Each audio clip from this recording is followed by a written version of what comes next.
चलिए जी, आज हमारा है सेशन नंबर 3, फोर्थ होगा, ये फोर्थ होगा। आज हमारा है सेशन नंबर 4। चलिए जी, टॉप 15 रूल्स हम लोग कर चुके हैं 3 सेशन में। आज हम लोग टॉप 20 कर जाएंगे और ऐसे ही एक दिन पता नहीं चलेगा जिस दिन आप पूरी ग्रामर का निचोड़ जो है आपके हाथ में होगा। ठीक है भाई, चलिए जी। तो जैसा कि कल मैंने आप लोगों को बताया था कि भाई हमारा सेशन जो होता है 2 हिस्सों में डिवाइड रहता है। पहला वोकैबुलरी का, एक बार वीडियो को लाइक करो जल्दी से फटाफट सारे। और मुझे एक बात बताओ कि कल लास्ट वाला रूल कौन सा हुआ था? खैर आज हम रूल नहीं, पहले तो हम लोग वोकैबुलरी वाला सेशन करेंगे। वोकैबुलरी कोई नहीं, पहले रूल ही कर लेते हैं। चलिए, लास्ट का रूल बताना। लास्ट का हमने कौन सा रूल किया था?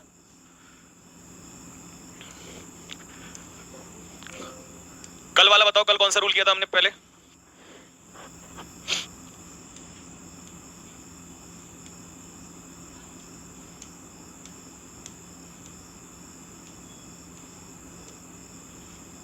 कमेंट्स दिखाइए, कौन सा किया था? जय हिंद भाई, जय हिंद, जय हिंद सर, जय हिंद, जय हिंद, जय हिंद, जय हिंद, जय हिंद, जय हिंद। लास्ट रूल बताओ।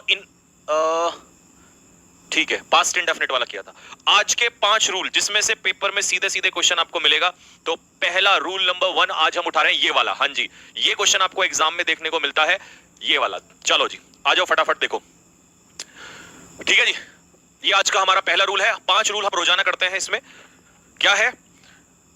जब आप प्रोनाउन चैप्टर देखते हो तो प्रोनाउन चैप्टर में आपको एक टेबल दिखाई देती है और वहां पर ये जो पॉसेसिव केस है ना, ये बड़ा परेशान करता है। कैसे परेशान करता है समझेंगे।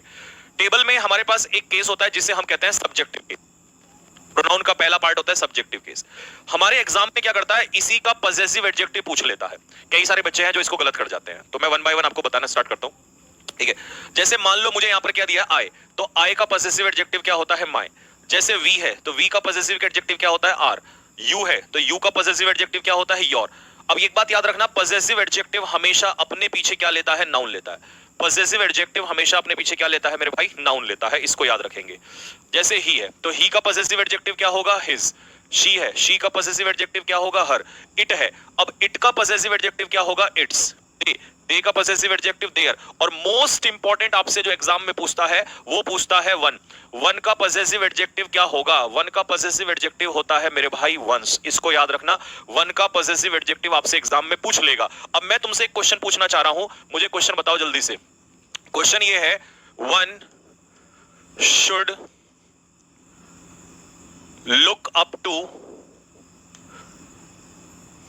Gap parents. इसका आंसर बताओ, क्या आंसर बनेगा? दूसरा question, one of them has oblique have forgotten gap purse. तीसरा, ये बहुत इंपॉर्टेंट कॉन्सेप्ट है भाई, इसीलिए मैंने सबसे पहले ये उठाया है।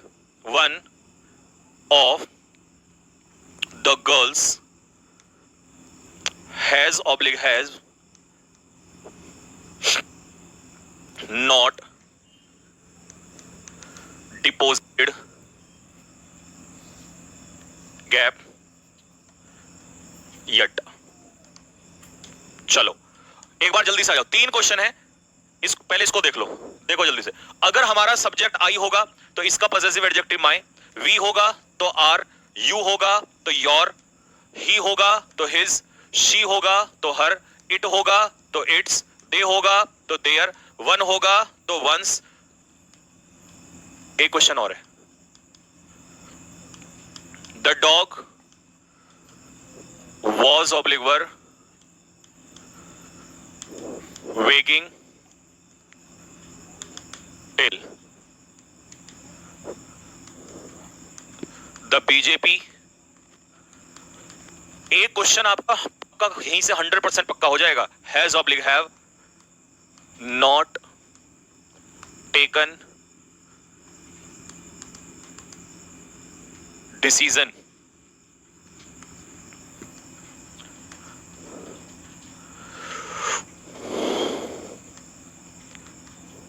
द SBI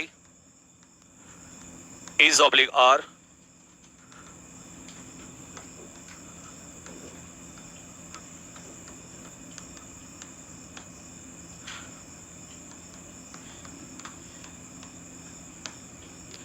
एग्जामिनर जितने तरीकों से दिमाग लगा सकता है ना अपना, वो सारा यहां पे लग चुका है।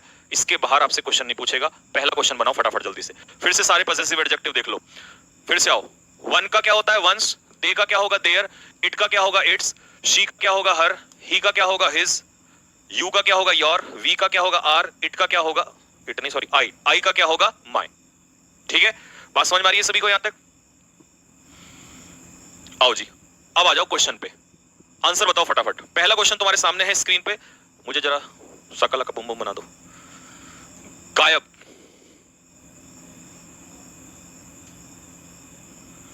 करो। अच्छा, ये लेट क्यों दिखा रहा है? अच्छा चलो जी, क्वेश्चन नंबर 1 का आंसर बताएंगे भाई।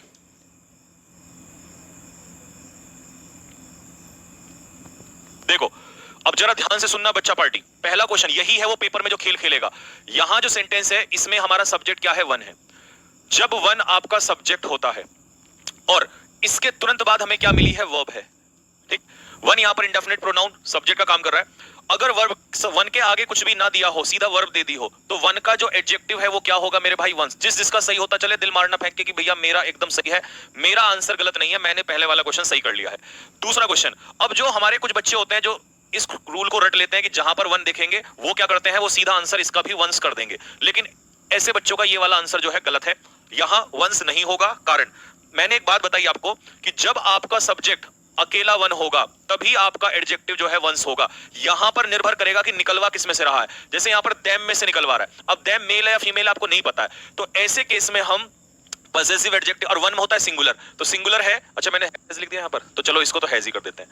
तो ऐसे केस में यहां से वन के हिसाब से आंसर क्या होगा मेरे भाई, हिज होगा। जिसने हिज आंसर मारा है, दिल मारो फेंक के कि भैया मैंने इसका वंस नहीं लगाया, मैंने इसका हिज लगाया है, क्योंकि मुझे पता चल गया था कि यहां पर देम में से निकाला जाएगा। तीसरा केस, अब यहां पर वन जो है वो किस पे डिपेंड करेगा, गर्ल्स पे। जब बहुत सारी लड़कियां हैं तो बहुत सारी लड़कियों में से यहां पर जो एक निकलेगी वो लड़की ही तो निकलेगी। अब अगर एक लड़की निकलेगी तो सब्जेक्ट एक लड़की के हिसाब से चलेगा। एक लड़की सिंगुलर है तो यहां पर हैज आ जाएगा, और जैसे ही सिंगुलर आया तो मेरे भाई यहां पर जो पॉसेसिव एडजेक्टिव होगा वो हर होगा, क्योंकि इस बार हमें पता है गर्ल्स में से निकलवा रहा है, लेकिन यहां हमें पता नहीं था। और जब तुम्हें मेल फीमेल ना पता हो तो ऐसे केस में आप पॉसेसिव एडजेक्टिव हिज को प्रेफर कर देंगे। ठीक है जी, लेकिन जब वन ऑफ के बाद, मतलब वन के बाद ऑफ ना लगा हो, सिर्फ आपको वन ही दे रखा हो, तो ऐसे केस में आप क्या करोगे, वन का वंस कर दोगे मेरे भाई। बात समझ में आ गई सभी को? चलो जी, अब आते हैं तीसरे क्वेश्चन, चौथे पे। The dog was wagging is cap tail. Okay देखो, सब्जेक्ट यहां पर क्या है, डॉग। डॉग हमारा क्या है, कुत्ता, यानी कि इसका मतलब एनिमल। और एनिमल के लिए हम लोग क्या प्रोनाउन लेंगे, इट लेंगे यहां पर। अब डॉग सिंगुलर है तो वॉज इसका आंसर होगा, और इट का पॉसेसिव एडजेक्टिव क्या होगा मेरे भाई, इट्स इसका सही उत्तर होगा। जिसने इट्स मारा है दिल मारो फेंक के कि भैया मेरा आंसर इट्स था। लेकिन कुछ बच्चों को आज तक भी ये बात अभी तक क्लियर नहीं हुई, खासकर बिगिनर बच्चों को, कि ये जो आईटी एपोस्ट्रोफी एस और आईटीएस होता है, इन दोनों बातों में क्या फर्क है। देखो ये जो इट्स होता है ना मेरे भाई, ये होता है क्या, पॉसेसिव एडजेक्टिव। कौन सा एडजेक्टिव, पॉसेसिव एडजेक्टिव। ये हमेशा अपने पीछे क्या लेगा, नाउन लेगा। और ये जो आईटी एपोस्ट्रोफी एस है, इसको हम कहते हैं इट इज। ठीक है, तो दोनों का डिफरेंस समझ लेना कि इस वाले के पीछे हमेशा क्या आएगा, नाउन आएगा, और इसके पीछे कभी भी नाउन नहीं आता। तो यहां पर बुद्धि लगाओ, टेल पूंछ होती है और ये नाउन है, और नाउन से पहले ये एडजेक्टिव वाला इट्स आएगा। आगे आओ। द बीजेपी, बीजेपी एक पार्टी है सिंगुलर, और सिंगुलर के हिसाब से मैं यहां क्या लगा दूंगा, हैज लगा दूंगा। और आगे तो इस बार उसने कुछ पूछा ही नहीं है पॉसेसिव एडजेक्टिव, तो इसको छोड़ दो। द एसबीआई, एसबीआई एक बैंक का नाम है, तो इसका मतलब ये सिंगुलर है। और एसबीआई कोई पर्सन तो है नहीं, एसबीआई पर्सन तो नहीं है। अगर पर्सन नहीं है तो ना तो मैं इसको हिज करूंगा, ना मैं इसको हर करूंगा, और वन है नहीं कि वंस कर दूं। और मैं देयर इसलिए नहीं करूंगा क्योंकि बहुत सारे बैंक नहीं है, ये तो एक ही बैंक है, तो इसीलिए यहां पर इज आएगा। अब एसबीआई एक संस्थान है, तो ध्यान रखना प्यारे बच्चों, कभी भी बात आए ऑर्गेनाइजेशन की, ऑर्गेनाइजेशन किसी भी संस्थान की बात आए, और अगर वो सिंगुलर दिया है तो इसका जो पॉसेसिव एडजेक्टिव होगा वो इट्स होगा। क्या होगा, इट्स। अगर मान लो यही बहुत सारे ऑर्गेनाइजेशंस हो जाएं, ठीक है, बैंक्स कह देगा बैंक्स, प्लूरल हो गया। अगर ये प्लूरल हो गया तो ऐसे केस में इट्स सिंगुलर में था, लेकिन अब हमें क्या करना है, प्लूरल करना है। सिंगुलर में इट्स है तो प्लूरल में क्या करेंगे मेरे भाई, कमेंट बॉक्स में लिख के बताओ जरा फटाफट। अगर एक बैंक है तो इट्स होगा, अगर बहुत सारे बैंक है तो तब क्या करेंगे। तो यहां पर एसबीआई एक बैंक था, तो इसीलिए मुझे मजबूरन क्या करना पड़ा, इट्स ब्रांचेस। किसकी ब्रांचेस, एसबीआई की ब्रांचेस। लेकिन अगर मान लो यहां पर बहुत सारे बैंक होते तो इनकी ब्रांचेस क्या करोगे आप भाई साहब, उस समय पर देयर ब्रांचेस करोगे। तो इसका मतलब ये क्लियर होता है कि भैया हमने यहां से ये सीखा है कि अगर कभी भी सिंगुलर हम बात करें जैसे एनिमल के लिए, किसी संस्थान के लिए, तो इट होता है, तो इट को हम मानेंगे सिंगुलर। लेकिन अगर इसका प्लूरल लेना हो तो इट का प्लूरल होता है मेरे भाई दे। कुछ बच्चे इट का प्लूरल मानते हैं इट्स, गलत है। इट का प्लूरल होता है मेरे भाई दे, याद रखना। और इट का पॉसेसिव एडजेक्टिव होता है इट्स और दे का पॉसेसिव एडजेक्टिव होता है देयर। अब एग्जामिनर की औकात नहीं है कि वो इससे बाहर क्वेश्चन तुम्हें दे दे मेरे भाई, पूरा खोल के मैंने समझा दिया है। अब ये रूल आपको बहुत अच्छे से समझ में आ गया होगा। दिल मारो फेंक के कि भैया एकदम ही क्लियर हो गया, अब हम इसको गलत नहीं करेंगे किसी भी कीमत पर। लाइए जी यादव जी, सामने लाइए।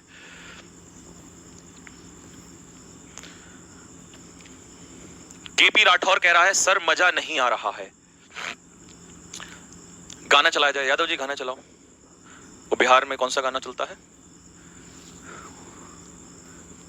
कोई भोजपुरी गाना चलाओ, डांस करना स्टार्ट करते हैं, है ना। मजा भी तो दिलाना है, आजकल के बच्चों को मजा भी तो चाहिए है, मुजरा भी तो होना चाहिए। मजा नहीं आ रहा है सर, मजा नहीं आ रहा है, मजा भी तो दिलाइएगा सर, है। हाँ जी, कौन सा गाने पे डांस किया जाए बताओ जरा, मजा दिलाते हैं तुम लोगों को, ठीक है। जीवन में पढ़ाई सबसे बुरा काम है। अब टीचर्स का काम ये भी रह गया है कि वो पढ़ाएंगे भी और मुजरा भी करेंगे और मजा भी दिलाएंगे। भाई साहब बताइएगा क्या करें। यादव जी को अभी गाना याद नहीं आ रहा है, तुम बताइएगा कौन सा गाना है, कौन से गाने पे डांस करें, क्योंकि पढ़ने से तो मजा नहीं आ रहा तुमको, है ना। मुजरा किया जाए, डांस स्टार्ट किया जाए, बताइए कौन से गाने पे।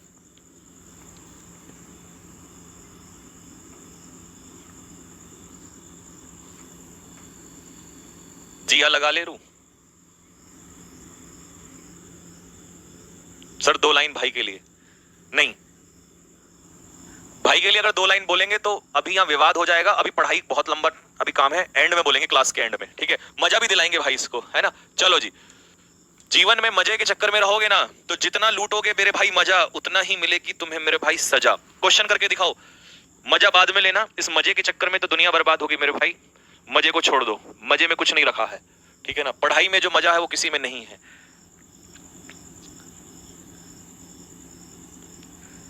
हाँ, स्नेहा कह रही है नहीं सर पढ़ाई है, डांस तो सिलेक्शन के बाद भी हो जाएगा। ये बात, लड़कियां आजकल समझदार होती जा रही हैं और लड़के आजकल मजा ढूंढ रहे हैं। तो मेरे भाई इस सेंटेंस में जो हमारा सब्जेक्ट था वो क्या था, वन था। अगर हमारा सब्जेक्ट वन हो गया तो इसका पॉसेसिव एडजेक्टिव क्या हो जाएगा, वंस हो जाएगा। यहां पर हिज की जगह वंस हो जाएगा। दूसरा, यहां पर सब्जेक्ट क्या है, स्टूडेंट्स, क्योंकि स्टूडेंट्स अपने आप में प्लूरल नाउन है और प्लूरल नाउन के साथ क्या लगता है, हैव लग गया है। लेकिन इसी के साथ हम यहां पर क्या लगाएंगे, हिज की जगह क्या कर देंगे मेरे भाई, देयर। इसका सही उत्तर हो जाएगा। तीसरा, शी वेंट टू लंडन, वो अपने पति से मिलने गई। कौन गई पति से मिलने, शी यहां पर क्या है, एक महिला है। और अगर शी सब्जेक्ट है और महिला है तो शी का पति क्या होगा, हिज हस्बैंड ना। हस्बैंड तो खुद मेल है, हस्बैंड तो खुद मेल है, तो शी का हस्बैंड कौन होगा मेरे भाई, शी का हस्बैंड होगा हर हस्बैंड। तो यहां पर पॉसेसिव एडजेक्टिव इसका मतलब गलत लगा था, हमें सब्जेक्ट के अकॉर्डिंग लगाना था वहां पर। तो ये वाला कॉन्सेप्ट आपका हो गया क्लियर। अब हम आपको एक धमाकेदार कॉन्सेप्ट देते हैं, नॉन ग्रेडेबल एडजेक्टिव। मेरे प्यारे बच्चों, आपने सुना होगा किसी भी एडजेक्टिव की हम डिग्री बनाते हैं। जैसे लार्ज है तो लार्ज की कंपैरेटिव क्या होती है बताओ जरा, लार्जर। इसकी सुपरलेटिव क्या होती है, लार्जेस्ट। ऐसे ही बिग की कंपैरेटिव क्या होती है, बिगर। सुपरलेटिव क्या होती है, बिगेस्ट। ठीक है जी। लेकिन कुछ ऐसे एडजेक्टिव होते हैं आइडियल, इनकी कोई डिग्री नहीं होती। अगर पेपर में मोर आइडियल कर दिया या मोस्ट आइडियल कर दिया तो समझ जाओ बवाल खड़ा हो जाएगा दोस्त। तो इसके लिए ना तो कंपैरेटिव ना सुपरलेटिव, क्योंकि ये अपने आप में पूर्ण होते हैं, तो इन्हें कहते हैं नॉन ग्रेडेबल एडजेक्टिव। पेपर में इनमें से एक क्वेश्चन आपसे पूछ लेता है और सबसे ज्यादा जो पेपर में आते हैं वो आता है इम्पॉसिबल, या आपसे पूछ लेगा एक्सीलेंट, या आपसे पूछ लेगा यूनिक, या आपसे पूछ लेगा परफेक्ट, या आपसे पूछ लेगा आइडियल। ये कुछ ऐसी, या आपसे पूछता है यूनिवर्सल। जिन पे मैंने हाईलाइट किया है ये तो बवाल है, इनमें से तो पूछेगा ही पूछेगा आपसे। तो ये वो पॉसेसिव एडजेक्टिव है जो, पॉसेसिव कह रहा हूं, ये वो एडजेक्टिव है जो नॉन ग्रेडेबल होते हैं। नॉन ग्रेडेबल एडजेक्टिव का मतलब है जिनकी डिग्री नहीं बनती है, इनकी डिग्री नहीं बनती है, इनका कोई कंपैरेटिव या सुपरलेटिव डिग्री मेरे भाई नहीं बनेगी। तो इसका सही क्या होगा भाई, हाँ इसका सही क्या होगा, इम्पॉसिबल। इम्पॉसिबल लिखा नहीं है यहाँ पर, लिख तो दिया, हाँ लिख दिया। चलो आ जाओ जी, पॉसेसिव ये आ जाओ। Question number 2 sorry, Ragini is the most perfect girl. अब इसने यहां पर ये बवाल खड़ा कर दिया ना, ये खड़ा कर दिया बवाल, ठीक है। यहां पर मोर आइडियल, तो क्या हो जाएगा, मोर आइडियल की जगह you are an ideal person. She is the most unique player, क्या हो जाएगा, she is a unique player, मतलब इनकी कंपैरेटिव या सुपरलेटिव डिग्री नहीं बनती है। पेपर में आपसे इनमें से एक क्या पूछ लेगा मेरे भाई, क्वेश्चन पूछ लेगा सीधा। ठीक है जी, अब हम चलते हैं आज के बेहतरीन क्वेश्चन की तरफ। किसकी तरफ चलते हैं, बेहतरीन क्वेश्चन की तरफ। रूल नंबर 3, बवाल ना खड़ा कर दे तो भाई बताना जरा क्या है रूल नंबर 3। अगला मुझे कमेंट बॉक्स में फटाफट लिख के बताओ, ऐसे वर्ड बताओ जिनके पीछे प्रेपोजिशन ऑफ लगती हो। बोलो, ऐसे वर्ड बताओ जिनके पीछे फिक्स प्रेपोजिशन ऑफ लगती हो। क्या लगती हो, ऑफ। मैंने एक दिन आपको ऐसे वर्ड बताए थे जिनके पीछे फिक्स प्रेपोजिशन लगती है टू, जैसे alien to, akin to, similar to, tantamount to, injurious to. List दी थी मैंने पहली क्लास में ही, एक क्वेश्चन पक्का करवा दिया था, इसमें से क्वेश्चन आता है। यहां पर आपका आज क्वेश्चन करवा रहा हूं जिन वर्ड के पीछे फिक्स प्रेपोजिशन आती है ऑफ। बताओ जल्दी से, लिस्ट बताओ मुझे फटाफट जल्दी से, कौन कौन से वो वर्ड हैं जो अपने पीछे ऑफ प्रेपोजिशन लेते हैं। जैसे कि चलो जी, पहला ही बच्चे ने बोला डेस्पाइट के पीछे ऑफ लगेगा। पहले कि डेस्पाइट जिसके पीछे ऑफ लगेगा, और ये वही बच्चा था पता है जिसको मैंने नाम पढ़ लिया, ये वही बच्चा था जो कह रहा था मजा नहीं आ रहा है। अबे वो नालायक आदमी, अक्सर मैंने वही निकम्मे देखे हैं कि सबसे ज्यादा बेहूदे कमेंट्स वही करते हैं जिनको पढ़ना नहीं होता, मजा नहीं आ रहा है। और ये नालायक आदमी डेस्पाइट के पीछे ऑफ लगा रहा है, पूरी दुनिया डेस्पाइट के पीछे से ऑफ हटाती है, ये भाई साहब डेस्पाइट के पीछे ऑफ लगा रहे हैं, मजा नहीं आ रहा है ना सर, मुजरा स्टार्ट किया जाए है सर, डेस्पाइट के पीछे मैं तो ऑफ लगाऊंगा। जितने भी ये चौधरी बनते हैं ना, ये सारे के सारे निकम्मे पढ़ते कम हैं और चौधरी ज्यादा बनते हैं। सबसे पहला कमेंट में उसी ने बोला कि भैया डेस्पाइट के पीछे ऑफ लगाओगे। ये भाई साहब डेस्पाइट के पीछे ऑफ लगा रहे हैं और इंस्पाइट के पीछे ऑफ हटाएंगे। इनके सिलेक्शन पता कैसे होते हैं चौधरी लोगों के, ये बकैती करते हैं ज्यादा और इनके मार्क्स पता है 20 में से कट पिट के बचते हैं 9 से 10 नंबर। ठीक है, एनडीए में तो इनका हवा नहीं आएगी, एनडीए तो हवा टाइट कर देगा, उसमें तो इनके 10 क्वेश्चन भी ठीक हो जाए तो बवाल खड़ा हो ही नहीं सकता ना। जो बच्चा डिस्पाइट के पीछे ऑफ लगा रहा है वो क्या ही करेगा। और मुझे इस बात से ज्यादा परेशानी नहीं है, परेशानी इस बात से यही चौधरी साहब कह रहे थे मजा नहीं आ रहा है भैया, भैया की किडनी ले लो निकाल के, है मुजरा करवा लो यहाँ पे। आओ जरा इधर, हम बताते हैं जरा कौन कौन से वर्ड हैं, सुनो ध्यान से, यहीं से आएगा यहीं से आएगा, इसी में से फंसेगा क्वेश्चन मेरे भाई। पूरी मेहनत और शिद्दत के साथ ही आपको कुछ वर्ड लिखे हुए हैं, मेरे साथ स्पैम करो, एक एक वर्ड को स्पैम कर दो जल्दी से फटाफट। जैसे ही मैं टिक लगाऊं कमेंट में स्पैम कर दो फटाफट जल्दी से। चलो जी, याद हो जाएगा साथ के साथ। पहला वर्ड जिसके पीछे लगता है प्रीपोजिशन ऑफ, एक नंबर पक्का है यहां से, फॉन्ड के पीछे ऑफ लगता है। I am fond of what, I am fond of ice cream, मुझे आइसक्रीम का शौक है, I am fond of ice cream. कोई चाय का शौकीन हो सकता है, I am fond of T. Proud, I am proud of my student, मुझे अपने स्टूडेंट्स पर क्या है, गर्व है। लिखते चलो जो फटाफट, प्राउड के पीछे ऑफ। जेलस, जेलस के पीछे ऑफ, किसी से ईर्ष्या होना। एनवियस का मतलब है ईर्ष्या होना, ये भी अपने पीछे क्या लेगा, of. Afraid of, she is afraid of lizard, किससे डरी हुई है वो, लिजार्ड से, छिपकली से डरी हुई है। अफ्रेड का मतलब होता है डरा हुआ होना। आ जाओ जी इधर आ जाओ। कॉन्फिडेंट, कॉन्फिडेंट मतलब किसी चीज का क्या होना, कॉन्फिडेंस होना। तो आई एम कॉन्फिडेंट ऑफ मतलब श्योर ऑफ, मैं निश्चित हूं, सुनिश्चित हूं इस चीज को लेकर। एक्विट ऑफ, आरोप से बरी करना, मुक्त करना आरोप से। अवेयर ऑफ, किसी चीज का ज्ञान होना, नॉलेज होना किसी चीज की। बिवेयर ऑफ, सतर्क होना, सावधान होना। आपने देखा है घर के बाहर क्या लिखा रहता है, बताओ क्या लिखा रहता है शहरों में, गांवों में तो नहीं लिखते ना, ठीक है शहरों में लिखते हैं। शहरों में आपने देखा होगा प्लेट के बाहर ऐसे लिखा रहता है बिवेयर ऑफ डॉग्स, कुत्तों से सावधान। तो प्रीपोजिशन वहां पर सही लगाई होती है उन्होंने, ठीक है जी, बिवेयर ऑफ डॉग्स, कुत्तों से सावधान। ठीक। कंसिस्ट ऑफ, कंसिस्ट ऑफ का मतलब है किसी चीज से मिलके बने होना। जैसे मैं आपसे कहूं कि this class consist of thousands students, ये क्लास जो है वो हजारों स्टूडेंट से मिलके बनी हुई है। तो कंसिस्ट भी अपने पीछे क्या लेगा, ऑफ। लो भैया, अरे भाई सब लिस्ट लगा रखी है, एग्जामिनर की औकात नहीं है भाई क्वेश्चन बाहर निकाल दे। तुम्हारे डिफेंस के पेपर में बाहर नहीं जाएगा को दोस्त, क्वेश्चन नहीं बाहर जाएगा, बस सुनते रहो ध्यान से। लैक ऑफ समथिंग, ठीक है, किसी चीज की कमी होना। Lack of something. Innocent of, अगर आपने कोई अपराध नहीं किया है तो innocent of something. Chary of, सतर्क होना किसी चीज से। वेरी ऑफ, सतर्क, चेरी वेरी मतलब सतर्क होना। कैपेबल ऑफ, किसी चीज के योग्य होना। Full of, vain of, accuse of, आरोप लगाना। डिस्पोज ऑफ, मेरे भाई 2020 का पेपर उठाना एनडीए का, एनडीए 2020 5 सितंबर, डेट भी लिख के दे रहा हूं आपको। डिस्पोज के पीछे पेपर में बड़ा बड़ा डबल एफ दिया था, काट के ओएफ ऑफ लगाएगा, सिंगल एफ। डिस्पोज ऑफ का मतलब होता है किसी चीज को बेच देना या नष्ट कर देना, जैसे गोबर है ना, कचरा होता है उसको डिस्पोज ऑफ कर देते हैं। तो डिस्पोज के पीछे डबल एफ नहीं आएगा, क्या आएगा, सिंगल एफ आएगा। तो ये वो सारे के सारे वर्ड हैं जो अपने पीछे प्रीपोजिशन ऑफ लेते हैं। क्वेश्चन करके दिखाओ मुझे फटाफट जल्दी से, ये पूरी लिस्ट जो है आपको मैंने लिख दी यहां पे। आ जाओ क्वेश्चन नंबर 1 पे आ जाओ। रवि, रवि कहां है? तो शी है। शी अवेल्ड हरसेल्फ ऑफ, देखो ये भी बहुत इंपॉर्टेंट क्वेश्चन है। अवेल का मतलब होता है टेक एडवांटेज, किसी चीज का क्या उठाना, फायदा उठाना। टेक एडवांटेज ऑफ, किसी चीज का फायदा उठाना, ये रहा भाई ऑफ, ठीक है। Ravi got the job, Ravi को नौकरी मिल गई। ऑल्दो, ऑल्दो का मतलब होता है यद्यपि, भले ही। ही वॉज नॉट वर्दी, वर्दी, वर्दी आपसे पूछा था एयरफोर्स के एग्जाम में 2022। पोजीशन ऑफ, वर्दी ऑफ का मतलब होता है लायक, किसी चीज के योग्य। और कैपेबल के पीछे भी क्या लगता है? ऑफ लगता है। वो इसके लायक नहीं था, फिर भी उसे क्या मिल गई? नौकरी मिल गई। Many students are desirous, desirous के पीछे भी क्या प्रेपोजिशन लगती है? ऑफ लगती है।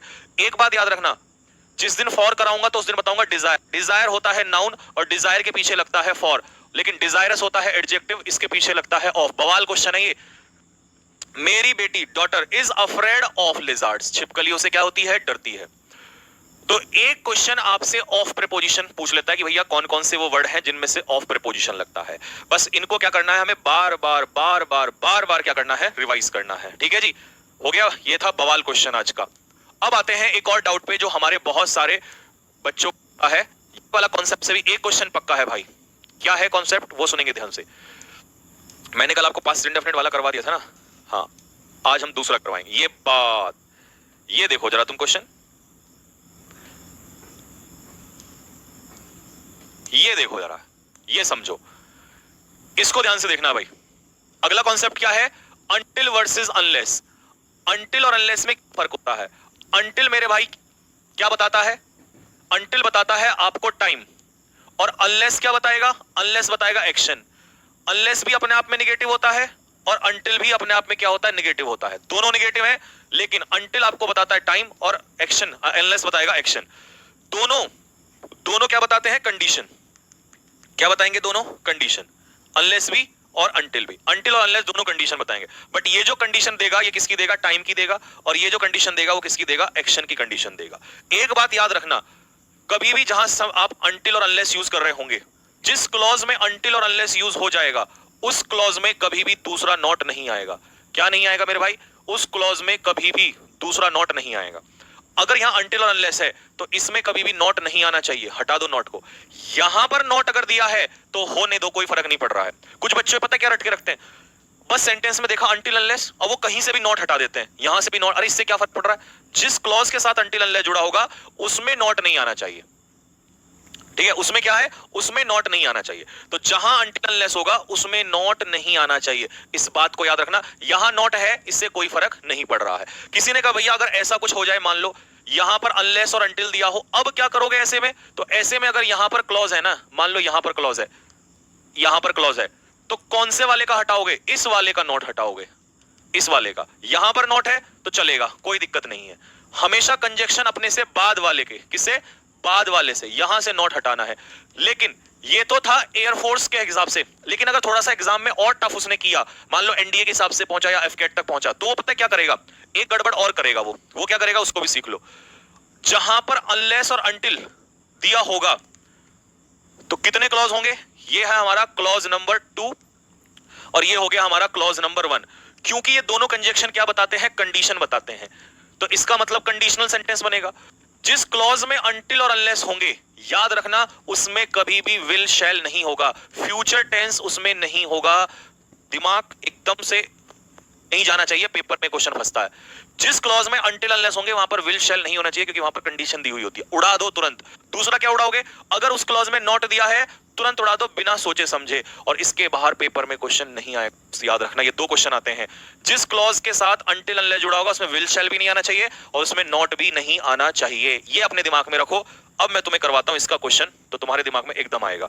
लो जी, करके दिखाओ फटाफट जल्दी से। दो क्वेश्चन तुम्हारे सामने है, पहला, दूसरा और तीसरा। उड़ाओ क्वेश्चन को फटाफट।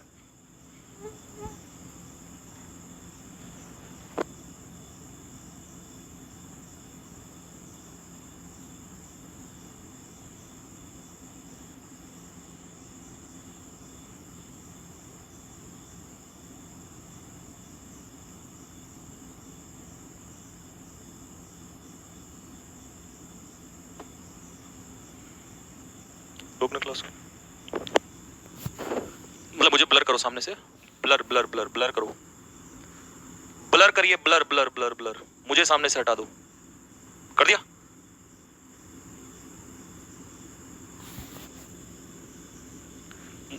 मुझे ब्लर करो सामने से, हटा दिया? हाँ, अब दिखेगा सही।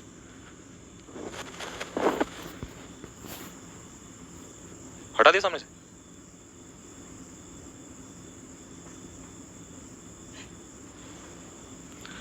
आइए, you will not pass the exam, तुम एग्जाम पास नहीं करोगे अनलेस, अनलेस वाले क्लॉज में क्या हट जाएगा? यहां से नॉट हट जाएगा, और यहां से क्या हट जाएगा? डू हट जाएगा। अनलेस यू, नहीं डू तो सही है, बस क्या हटेगा? नॉट हटेगा। अच्छा, जब निगेटिव हटेगा तो डू भी हट जाएगा, तो सीधा क्या होगा? अनलेस यू वर्क हार्ड, सीधा हो जाएगा। वेट फॉर मी, मेरा इंतजार करो, मेरा इंतजार करो। Until I will not return, जब तक मैं नहीं लौटूंगा। अंटिल वाले क्लॉज में से विल हट जाएगा, हट गया विल, नॉट भी हट जाएगा। अंटिल आई रिटर्न, ये हो जाएगा सीधा सीधा। Unless they will not invite me, जब तक वो मुझे इनवाइट नहीं करेंगे, आई विल नॉट गो। अब देखो यहां पर भी विल नॉट है, यहां पर भी विल नॉट है, तो कौन से वाले काटेगा? यही वाले काटेगा। तो सीधा क्या करोगे? अनलेस दे इनवाइट मी, जब तक वो मुझे इनवाइट नहीं करेंगे। भैया जी अगर दोनों में विल नॉट हो, ये रहा ना, ये देखो तीसरे वाले क्वेश्चन में, ये रहा ना तीसरे वाले में, देखो ना, अनलेस ये यहां पे है ना, ये रहा विल नॉट, इसमें भी विल नॉट है और इसमें भी विल नॉट है, हटा दो, दोनों का विल नॉट हटा दो। दो, अगर दोनों का हटाओगे तो मीनिंग भी गलत हो जाएगा, तो हमने एक का हटाना है, तो जहां कंजक्शन है वहां से विल नॉट हटा दो, जहां कंजक्शन है वहां से हटा दो। कॉन्सेप्ट सर एकदम क्लियर है।